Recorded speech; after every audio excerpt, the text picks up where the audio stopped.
인사하겠습니다. 모든 것이 하나님의 은혜입니다.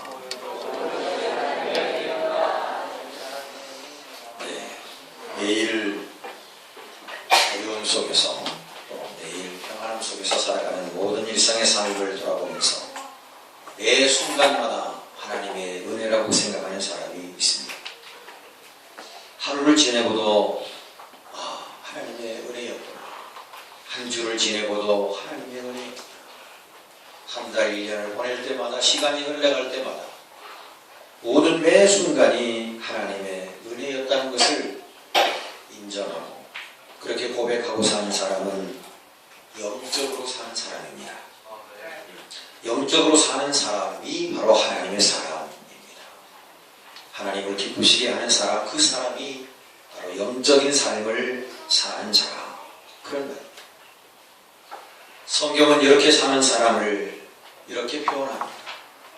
모든 것이 합력하여 선을 이루느니라.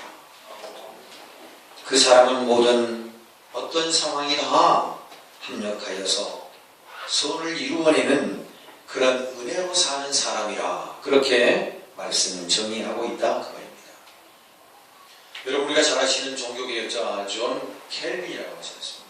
깔뱅이라고도 합니다만, 이 존 칼빈은 성경 66권을 다 좋아했습니다. 그러나 성경 66권 중에서 특별히 신약과 구약 중에 한 권씩을 더 좋아했는데, 구약에서는 시편이었고 신약에서는 에베소서였다, 그렇게 적고 있습니다. 구약에서 시편을 좋아했는데 시편은 150편까지 기록된 말씀이죠. 그 중에서도 150편 중에서 오늘 말씀을 읽어주신 시편 8편을 이 존 칼빈은 가장 좋아했고 굉장히 탐독하면서 연구를 했다. 그리고 그에 대한 내용을 기록하고 있는 것을 우리가 보게 됩니다. 사실 다윗은 말이죠, 목동입니다. 양을 치는 사람입니다. 그 목동인 다윗이 일평생 살면서 인생이 무엇이고 인생이 어떤 존재인가를 가장 잘 나타내 보이고 또 그것에 대해서 잘 기록하고 있는 부분이 바로 시편 8편입니다. 칼빈이 그토록 부지런히 읽고 연구하고 그토록 좋아했던 말씀을 오늘 아침에 우리가 함께 나누게 되었습니다. 여러분, 저는 지금 세 번째, 은혜로 사는 인생 첫 번째는 나에 대한, 둘째로는 야곱에 대한, 세 번째 오늘 다윗에 대해서 함께 은혜를 나누려고 합니다. 여러분, 다윗은 어떤 자세, 어떤 삶의 자세로 은혜로 살았을까요? 하나님의 은혜라고 고백했을까요? 우리가 함께 그 말씀을 따라 우리도 동일한 은혜 받기를 소망합니다. 여러분, 양을 치는 사람은 고독합니다. 정말 황량한 들판에서 많게는 수천 마리, 적게는 수백 마리, 수십 마리를 이끌고 무리지어서 초장을 따라 움직이는 바로 그와 같은 목가적 삶이 양을 치는 목동의 삶입니다. 여러분, 낮에도 뜨거운 태양 때문에 곤혹스러울 겁니다. 더더군다나 밤에는 추위가 엄습하고 사나운 들짐승들이, 맹수들이 들끓는 광야에서 양을 지키고 산다는 것은 그렇게 쉽지만은 않을 것입니다. 어려울 때마다 혹 하늘을 쳐다보고 밤 하늘을 바라보면서 별들과 대화를 했을 것이고 달과도 대화를 했을 것입니다. 그리고 그는 어려울 때마다 하나님 앞에 엎드려서 자기의 간절한 마음을 아마도 아뢰지 않았을까요? 그런 가운데 하나님을 만나고 그는 매일 밤 하늘을 쳐다보면서 하나님과 대화하는 그런 목가적 삶을 살지 않았을까? 우리가 추측해 보는 거죠. 그런데 그 가운데서 다윗은 놀라운 인생을 발견합니다. 그리고 그가 어떤 존재인가를 깨닫게 됩니다. 그리고 결론부터 말씀드리면 다윗은 하나님의 은혜를 잊지 않고 평생을 사는 사람이었습니다. 성경은 그것을 잘 증명하고 있습니다. 여러분, 구약 성경을 읽다 보면 자주 등장하는 말씀이 있는데, 혹 사람이 악한 길로 간다든지 잘못된 길로 갔을 때 성경은 이렇게 표현하고 있습니다. 너희가 다윗의 길로 가지 아니하였고 다윗의 길로 가지 않을까요? 또 때로는 성경이 이렇게 표현합니다. 저가 다윗처럼 하나님을 의지하고 하나님을 향하였으니, 그런 표현들이 종종 성경 말씀 가운데 있는 것을 보게 됩니다. 이건 무슨 뜻일까요?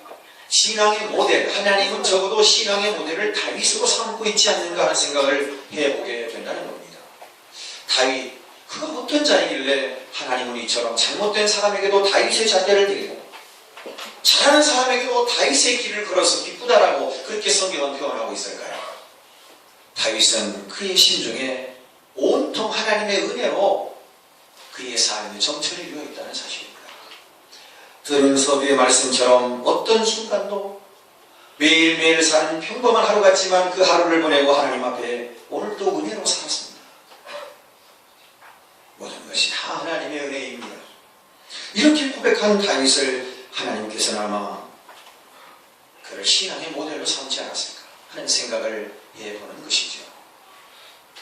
여러분, 양떼를 이끌고 가는 목동은 때로는 험난한 산줄령을 탈 때도 있을 것입니다.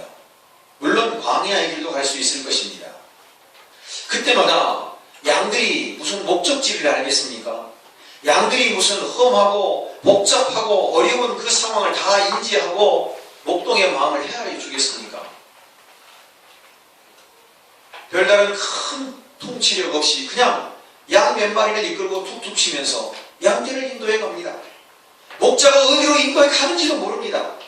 지금 풀이 많은 곳인지 풀이 없는 곳인지 죽으러 가는 곳인지 남 떨어지러 가는 곳인지 푸른 초장으로 가는 곳인지 알 수 없습니다. 양은. 그러나 목자가 인도하는 대로 양들은 수백 마리, 많게는 수천 마리가 때를 지어서 이 목자의 인도함을 따라서 그냥 가는 거예요. 불평하지 않고 원망하지 않고 그냥 목자가 이끌어가는 대로 그저 묵묵히 따라가는 겁니다. 시편 말씀을 읽다 보면 다윗의 심정을 우리는 그렇게 읽을 수 있습니다. 아, 그렇구나. 하나님께서 이 양떼를 나에게 맡겨주신 것처럼 하나님도 우리 인생을 그렇게 이끌어가십니다.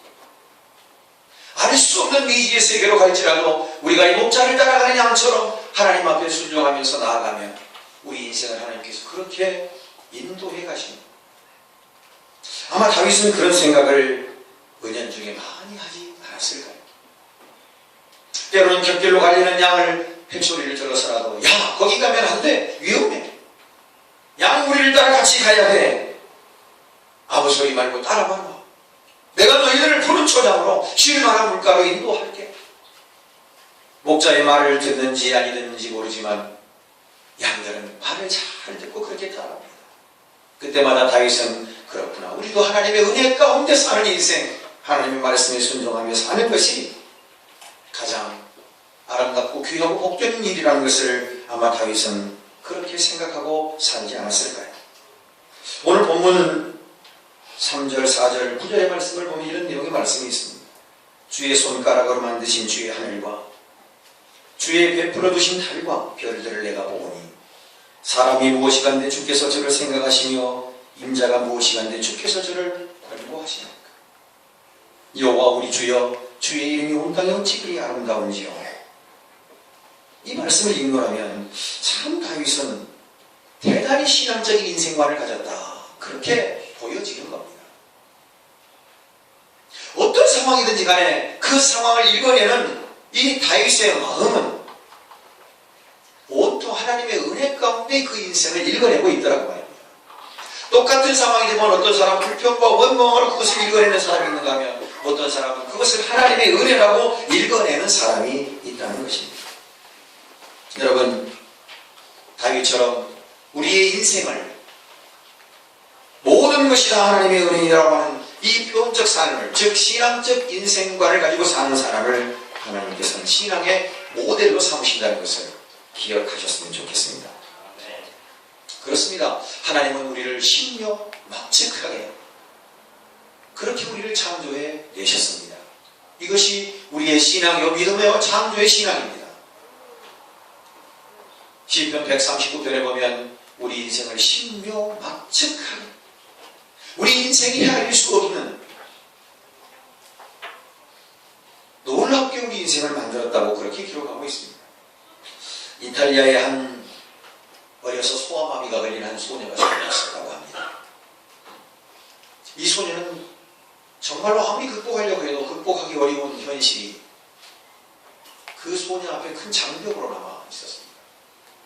자기 마음대로 의지대로 돌아다닐 수 없고 참 모든 것이 불편했습니다.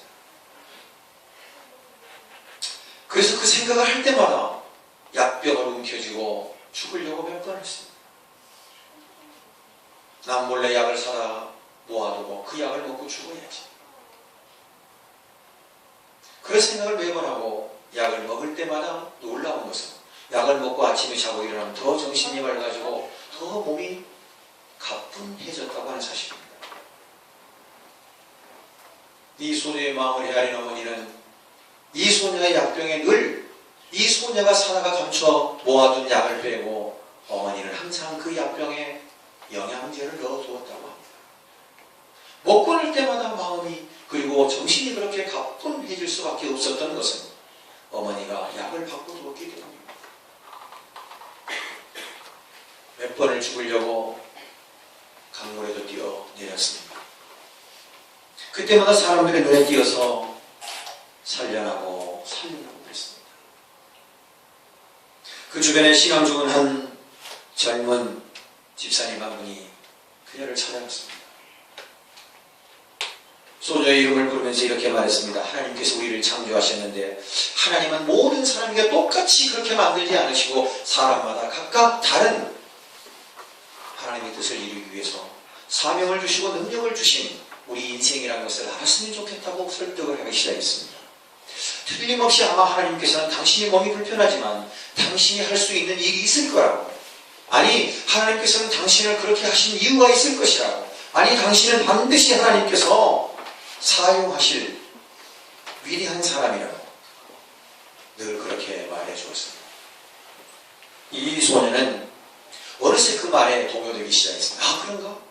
하나님이 나를 만드시고 정말 나를 필요로 하시고 나를 사용하시기 위해서 그 무엇인가 있을까? 그리고 열심히 그는 엎드려 기도하기 시작했습니다. 하나님 부족하고 연약하고 정말 보잘것없고 내 힘과 의지대로 살아갈 수 없는 존재입니다. 그러나 하나님 분명히 저에게도 무슨 뜻이 있는가요?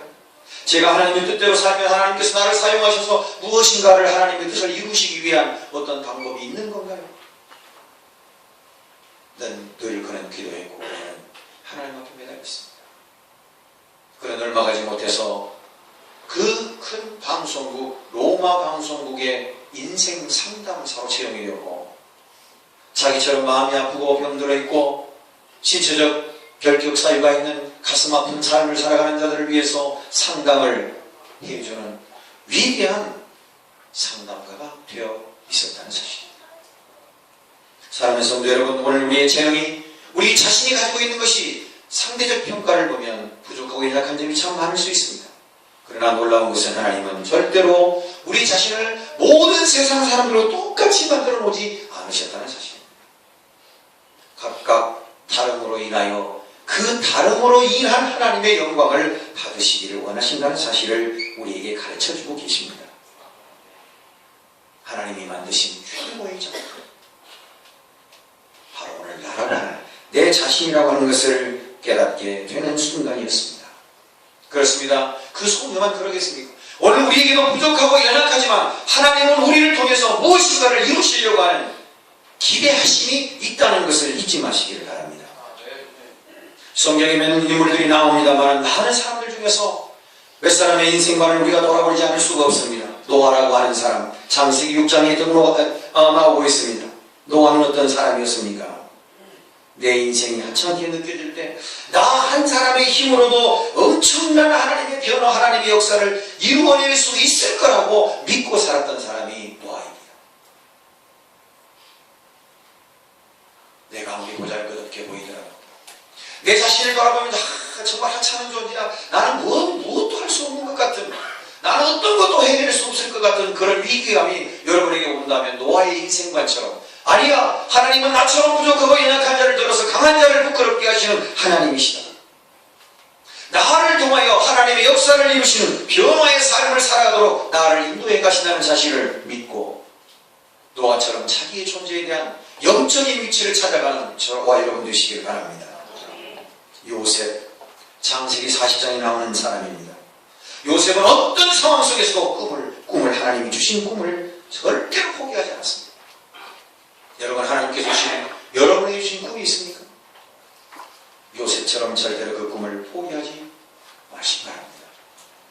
한때 축구 경기에 꿈은 이루어진다는 현수막처럼 꿈은 이루어집니다. 하나님이 주신 꿈은 절대로 포기할 수 없습니다. 하나님이 우리를 도우시며 항상 우리를 이끌어 주시기 때문입니다.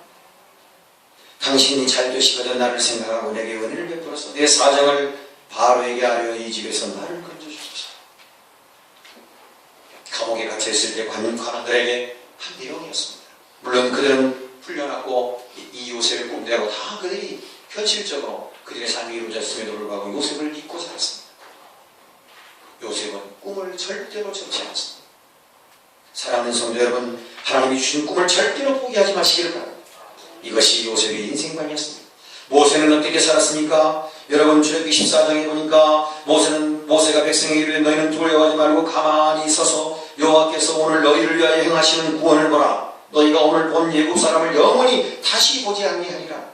여호와께서 너희를 위하여 싸우시리니 너희는 가만히 있을지니라. 모세는 어떤 상황이었습니까? 자기가 안전하다고 생각할 때, 두렵다고 느껴질 때, 어떤 변화적 상황 속에서 그는 과감하게 박차고 나왔습니다. 두려울 때도 안전할 때도 하나님의 뜻이 어디 있는가를 그는 발견하고 철저하게 안전지대에서 신앙의 지대로 나왔습니다. 두렵고 떨리는 그런 상황 속에서도 그는 늘 신앙의 지대로 나갔습니다. 신앙의 지대. 여러분의 삶이 불안합니까? 여러분의 삶이 지금 염려스럽습니까? 그렇다면 여러분, 그곳을 탈출하십시오. 동굴을 나와야 빛을 보는 것처럼 하나님의 신앙의 지대로 여러분 나오십시오. 그러면 모세가 고백했던 것처럼 하나님이 하시는 일을 보게 될 것입니다. 오늘 다윗의 인생은 어떤 인생입니까? 늘 다윗은 남들이 나를 알아주지 않을 때, 남들이 나를 인정해주지 않을 때 하나님이 내게 주신 잠재력을 그는 깨웠습니다. 비웃고 조롱하는 한이 있더라도 그런 하나님이 주신 잠재력을 늘 그는 깨우고 살았습니다. 여러분 잘 아시는 대로 다윗과 골리앗의 이야기를 우리 너무나 잘 알고 있습니다. 어찌 다윗이 골리앗을 상대할 수 있습니까? 상식적으로, 논리적으로 우리가 그 무엇을 그것을 표현할 수 있습니까? 게임이 되지 않는 게임을 다윗과 골리앗의 게임이라고 말합니다. 이 게임이 되지 않는 게임을 성공으로 이끄는 다윗의 능력, 그 인생의 존재는 어디에 있었냐는 거예요. 어떤 생각을 가지고 그런 모든 삶에 이해했다는 거죠. 그것은 다윗은 하나님이 내게 주신 잠재력을 키웠습니다. 오늘 저와 모든 여러분에게도 하나님께서 우리에게 잠재력을 주셨습니다. 하나님의 능력과 권능을 주셨습니다. 하나님을 믿는 자들에게 하나님의 자녀가 되는 권세를 주셨습니다. 기도할 때 응답이 이루어지고 하나님을 향하여 열심히 구할 때 구하는 자에게 반드시 얻게 돼요. 찾는 자가 얻게 되고 구하는 자가 받게 돼요. 두드리는 자에게 열리게 되는 역사가 있게 되는 줄로 믿습니다.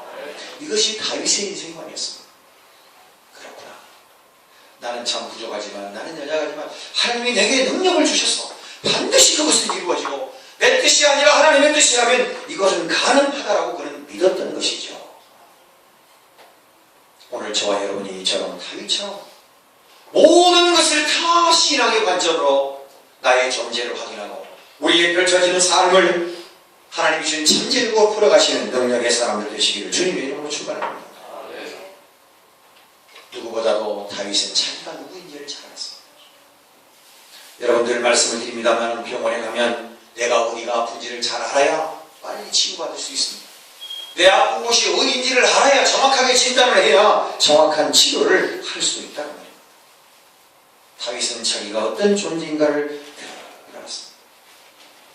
첫째, 다윗은 늘 인생의 주인이 있다 그렇게 생각했습니다.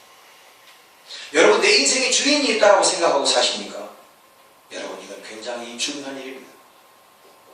내 인생의 주인이 있다라고 생각하는 것과 그렇지 않고 나는 내 멋대로 산다라고 하는, 그냥 우연히 어쩌다 보니까 그렇게 살다 간다. 그렇게 사는 인생은 그렇게 될 수밖에 없어요. 그러나 다윗은 한순간도 자기 인생에 주인이 있다고 생각했습니다. 주인이 있다고 생각했습니다. 주인. 이것은 삶의 차원을 달리하는, 삶의 방향을 달리하는 중요한 문제입니다. 나의 주인이 있다. 내 삶에, 내 인생에 주인이 있다라고 늘 그런 생각했습니다. 그리고 그는 늘 하나님이 나를 지으셨는데, 나를 지으실 때는 반드시 하나님의 뜻이 계셨고, 하나님 그 뜻을 이루시기 위해서 오늘도 나를 단련하시고 나를 은혜의 의자리로 이끌어 가신다고 늘 그는 고백했다고 하는 사실입니다. 사랑하는 성도 여러분, 오늘 우리 인생의 주인이 있다고 하는 것은 대단히 중요한 의미를 기억해야 할 것입니다. 오늘 본문 말씀의 세상의 것들로 인해서가 아니고 자기가 하나님의 오묘하신 창조로 지음을 받아서 세상에 왔다는 사실을 깊이 생각하고 하나님 앞에 늘 그는 감사하며 살았습니다. 내가 은밀한 데서 지음을 받고 땅의 깊은 곳에서 기이하게 지음을 받은 때에 나의 형제가 주의 앞에 숨기우지 못하였나. 내 형질이 이르기 전에 주인은 이고 보셨으며 땅의 깊은 곳은 어머니의 태를 말한다고 성경은 찾고 있습니다. 사랑하는 성도 여러분, 오늘 우리가 부모를 통해서 어머니의 태 속에서 우리가 나왔지만 하나님의 섭리 가운데 우리가 창조되었다고 하는 사실을 인정하고 살아갈 때 다윗은 참으로 하나님 중심, 신앙 중심의 사람으로 살아갈 수 있었다고 하는 사실입니다. 그렇습니다. 우리 인생의 주인이 있다는 것과 그렇지 않다는 것은 우리 삶을 본질적으로 방향을 바꿔놓는 그런 중요한 문제라는 것을 우리가 꼭 기억했으면 좋겠습니다. 우리 인생을 창조하신 그분이 나의 주인이라. 그래서 나는 절망할 수 없고, 그래서 나는 포기할 수 없고, 나는 그래서 시기에 빠질 수 없다는 겁니다. 왜냐하면 나의 주인이 계시기 때문에. 역대상 29장에 보면 사람을 높이시기도 하고 낮추시기도 하고 부를 주시기도 하고 귀함을 주시기도 하지만 때로는 천하게도 하시고 우리를 낮추게도 하시는, 사람을 죽일 수도 있고 살릴 수도 있는 분, 그분이 우리 인생의 주인이라고 적고 있습니다. 그 주인이 있다는 것을 생각하는 사람과 그렇지 않다라고 하는 이 생각은 차원이 다릅니다. 우리 찬송 중에 나를 지으신 주님이라는 찬양이 있습니다. 바꾸어 띄울 수 있나요?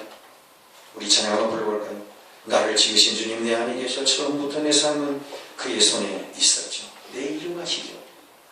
내 모든 생각도 내 몸의 눈물 그만 가르치죠. 우리 함께 찬양 한번 불러볼까요? 여러분 가사를 생각하면서 한번 불러보겠습니다.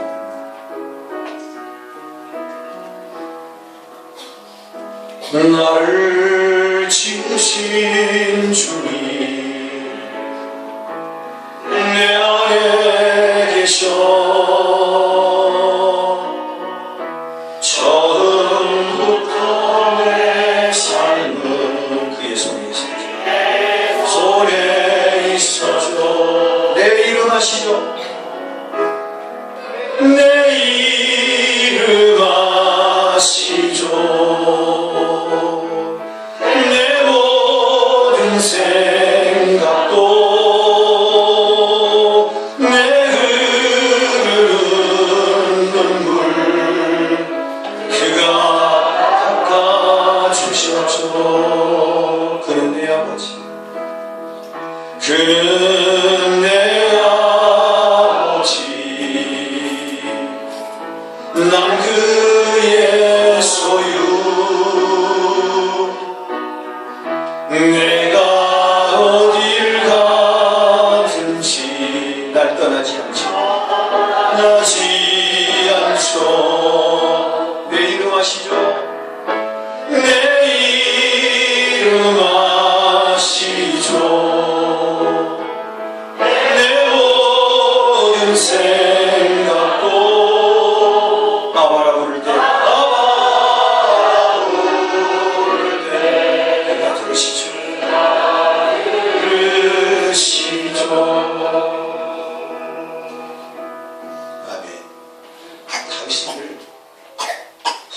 아버지라고 불렀습니다. 여러분, 세상을 살면서 세상 사람들은 나의 약점을, 나의 단점을 자꾸 들춰내려고 하는 습성을 갖고 살아갑니다.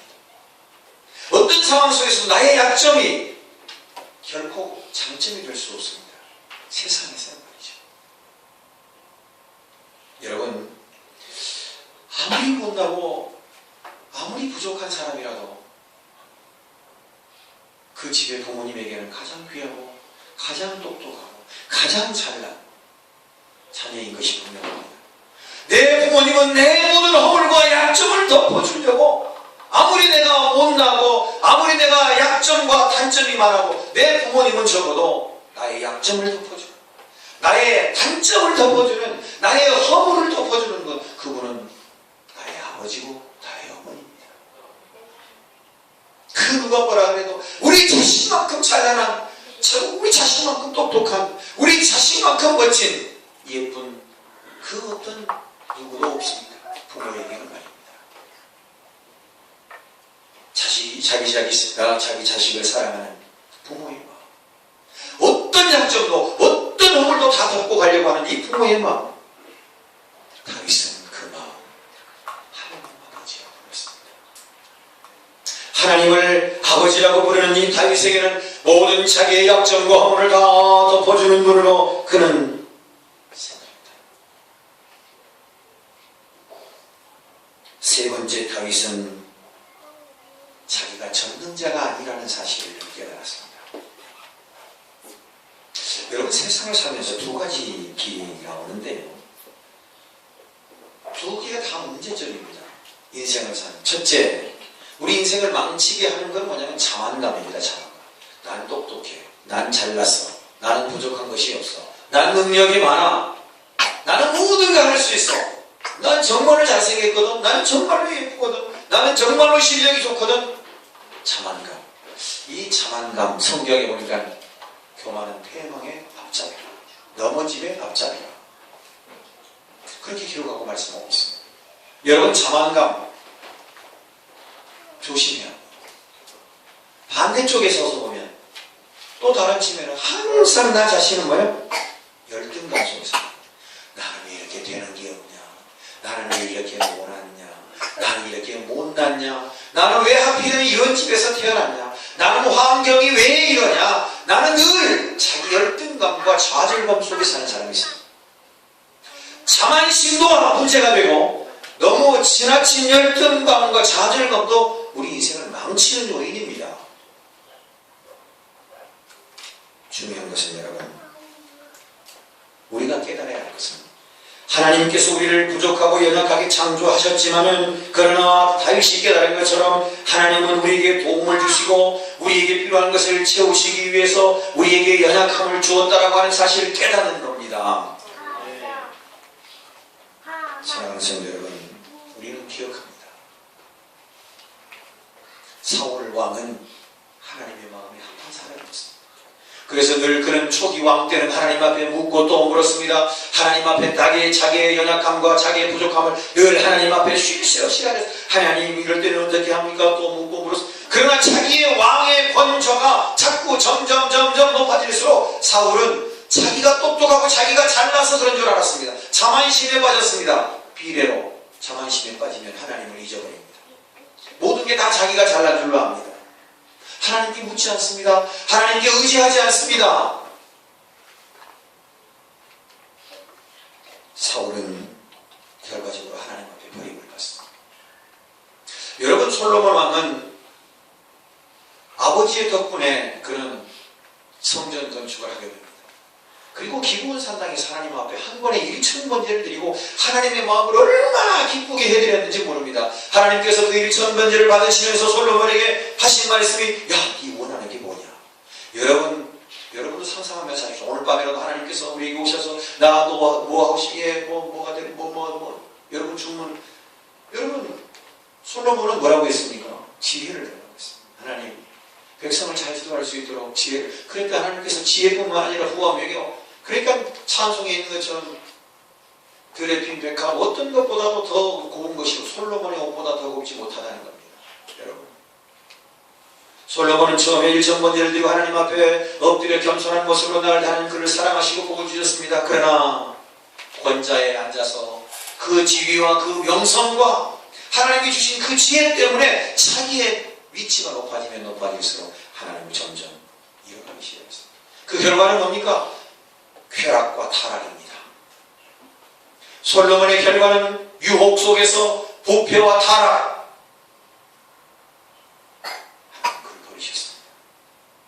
여러분, 열등감에 빠져서도 안 될 일이며 자만감에 빠져서도 안 될 것입니다.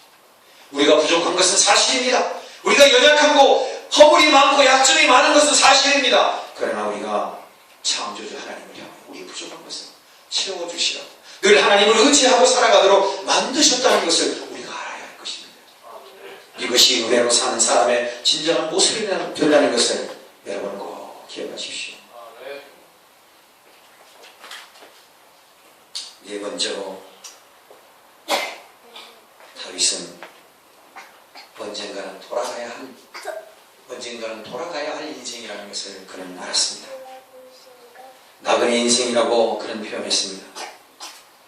인생의 마지막이 어디인가, 결과적으로 다 하나님 앞에 돌아가야 한다는 것을 늘 깨달았습니다. 세상은 영원한 곳이 아니라는 것을 알고 나니 세상에 머무는 동안 어떻게 살아야 할 것인가를 다윗은 깨달았습니다. 아, 그렇구나.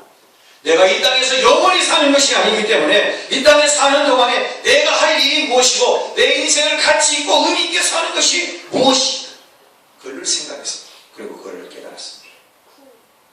어떻게 살아야 하나님이 기뻐하실까? 여러분, 다윗이 한 것 중에 중요한 것 두 가지가 있습니다.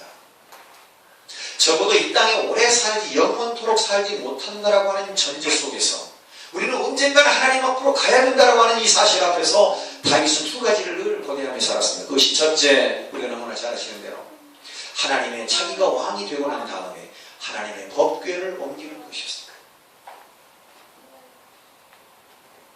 오벳 에돔의 집에서 다윗이 예루살렘에서 법궤를 옮기면서 우리가 잘 아시는 대로 얼마나 기뻤으면 왕의 채통도 체면도 다 내려놓고 배꼽이 보일 정도로 덩실덩실 춤을 췄다고 하니 다윗의 마음이 얼마나 기뻤으면 그랬을까요? 여러분, 보통 기뻐야, 여러분 어느 정도 기뻐야 배꼽이 보일 정도로 춤을 추겠습니다. 그의 마음 아니겠습니까?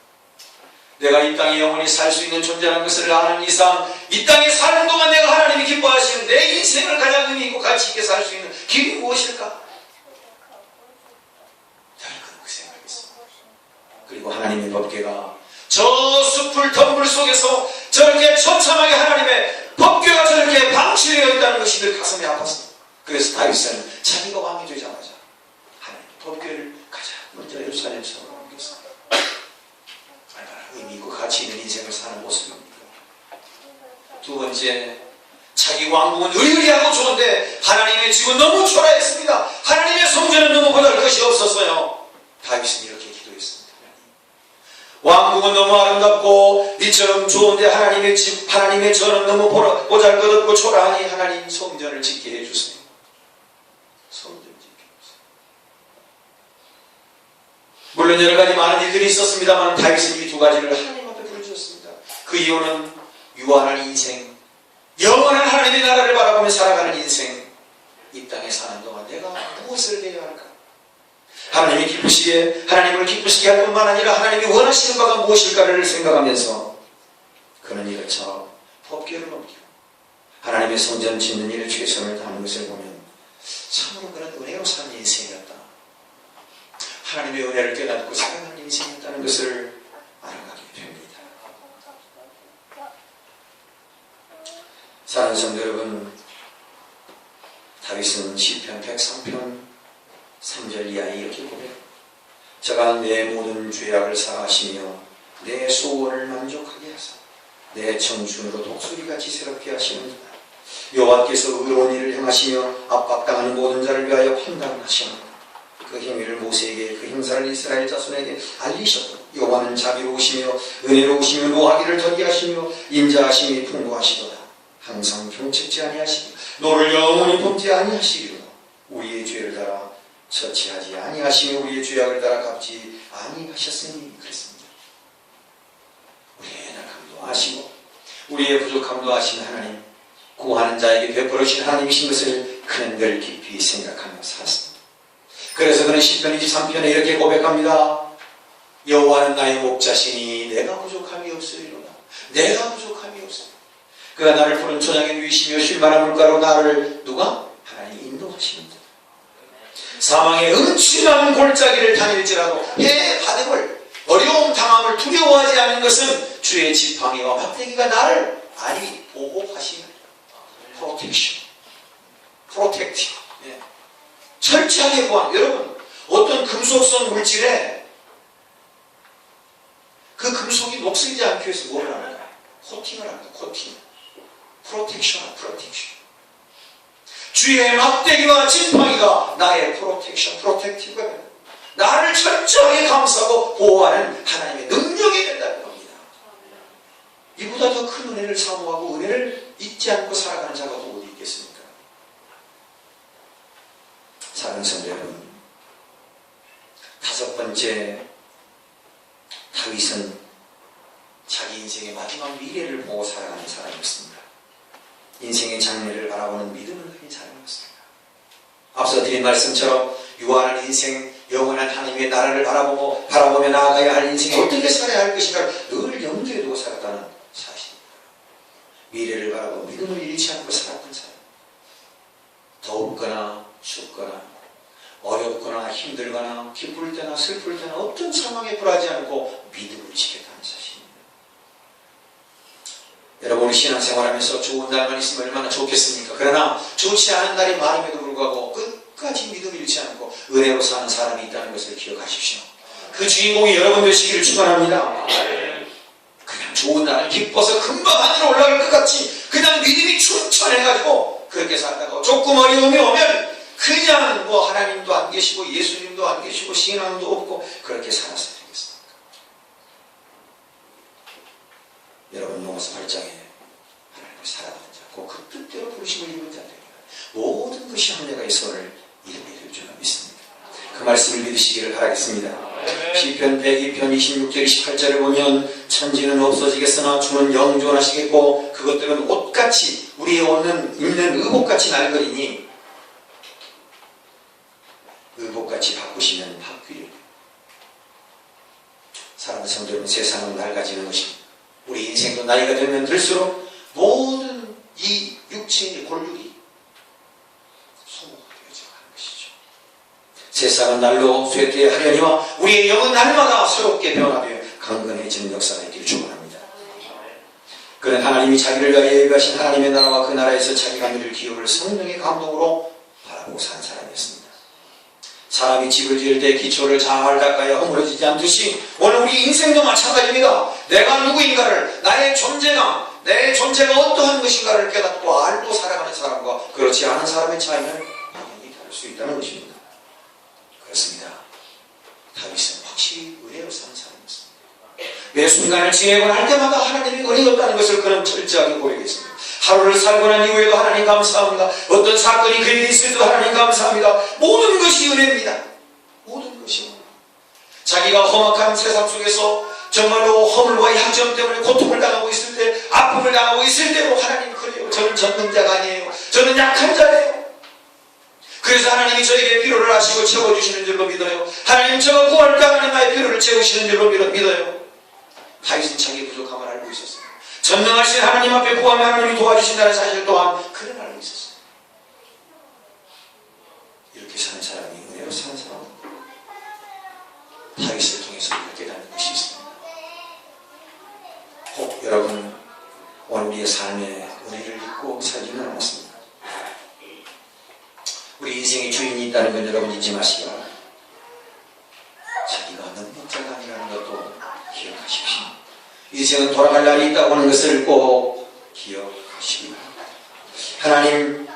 하나님 그분만이 우리의 아버지가 주시는 것을 믿으시기 바랍니다.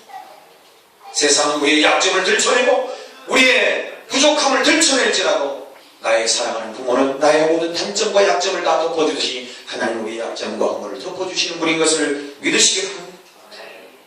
인생의 미래를 바라보며 소망을 안고 살아가는 믿음의 사람으로 사시기를 축원합니다. 1992년 바르셀로나 올림픽이 열렸습니다. 우리가 너무나 잘 아시는 대로 바르셀로나는 스페인의 수도 이 바르셀로나에서 황영주 선수가 1992년에 월계관을 썼습니다. 황정주 선수는 글쎄요, 제가 정확하게 모르겠습니다. 경남 양산, 경상남도 양산 출신. 그를 감독하는 이제 고인이 되셨습니다만 정봉수 감독. 그 감독님은 부산 경상도. 얼마나 훈련이 고되고 힘들었습니다. 반대편에서 차가 오면 그 차에 부딪혀서 그냥 죽어버리고 싶은 마음이 생길 정도로, 이건 제가 직접 들은 얘기입니다. 황영조 선수. 저쪽 반대편에서 막 훈련하고 있으면 큰 무더운 여름에도 막 하고 그 훈련을 계속하지 않겠어요? 그럼 저 반대편에서 오는 차를 향하여 그냥 뛰어들어버리고 싶은 마음이 생길 정도로 힘들었다. 여러분, 그 바르셀로나 올림픽 경기장 입구를 보면 그 몬주익이라고 하는 그 장소가, 여러분, 그게 예를 들어 보니까 학살의 언덕이라는 뜻이 있다네요. 학살의 언덕. 원주익이라고 하는 그 뜻이. 원주익 그 언덕인데 그 언덕이 모르겠습니다만 학살의 언덕이라는 그 의미를 갖고 있대요. 그 가파로 굉장히 힘든가 봐요.